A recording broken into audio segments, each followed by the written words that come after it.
Usual that you might be confronted by something that could be associated with politics at a Hozier show. But I would just love to speak to you just as a person from the heart on this issue, and I'd love if you'd hear me through. And it is an issue that a huge amount of people, and for good reason, are deeply emotionally invested in, and so I want to be sensitive to that. And I also want to be sensitive and acknowledge what I am about to ask you to consider as a foreign citizen, as an Irish citizen, to a group of wonderful US citizens.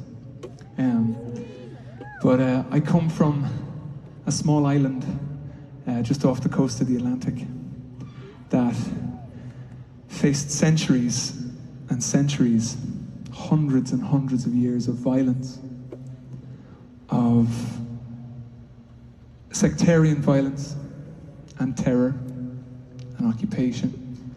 And I say this as an Irish citizen here in America, that in about 1993, 1994, the involvement, the international involvement of the United States and the then Clinton administration brought all of that to a political and diplomatic end in what was known as the Good Friday Agreement. And as you know, since October, the nightmare of October 7th, I don't need to remind you and recount the nightmare that we've seen on our screens day after day since that day and what's going on at the moment. But as you know, the UN, or you may know, the UN, the United Nations, in a General Assembly on Friday, voted in a resolution what they called the treatment of civilians and the upholding of legal and humanitarian obligations. The protection of civilians and the upholding of legal and humanitarian obligations. And a General Assembly is non-binding. It is a gesture. And I want to speak to our combined collective compassion and our collective grief in what we've seen over the last couple of weeks. And just to mention that, I don't know if you're aware or if you're unaware, but the US in that resolution voted against it. And having a permanent seat on the Security Council has voted down or vetoed a number of ceasefires. And there's a huge amount of powerlessness and a huge amount of helplessness that we can feel sometimes when we're witnessing violence around the world.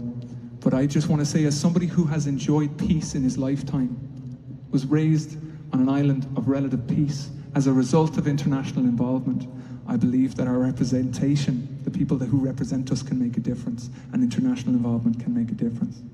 And I would just ask you, if you would like to, if you are moved to, and you care to call your representation, your representatives, who do represent us, represent our collective democracies, represent us as collective, our respective democracies on the world stage and domestically. If you would feel moved to ask them to represent you, your collective compassion, your collective grief, and your collective sorrow in what we're seeing over the last few weeks, I would so appreciate it. And that's all I'm going to mention. That's all I'm going to say.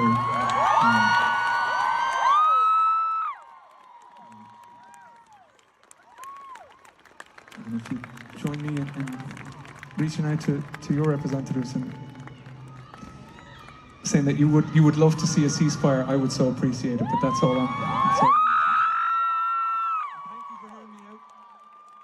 Thank you for hearing me out. And I also recognize there's many people who may not be happy with me bringing this to the stage, and I'm at peace with that. And thank you for your patience as well.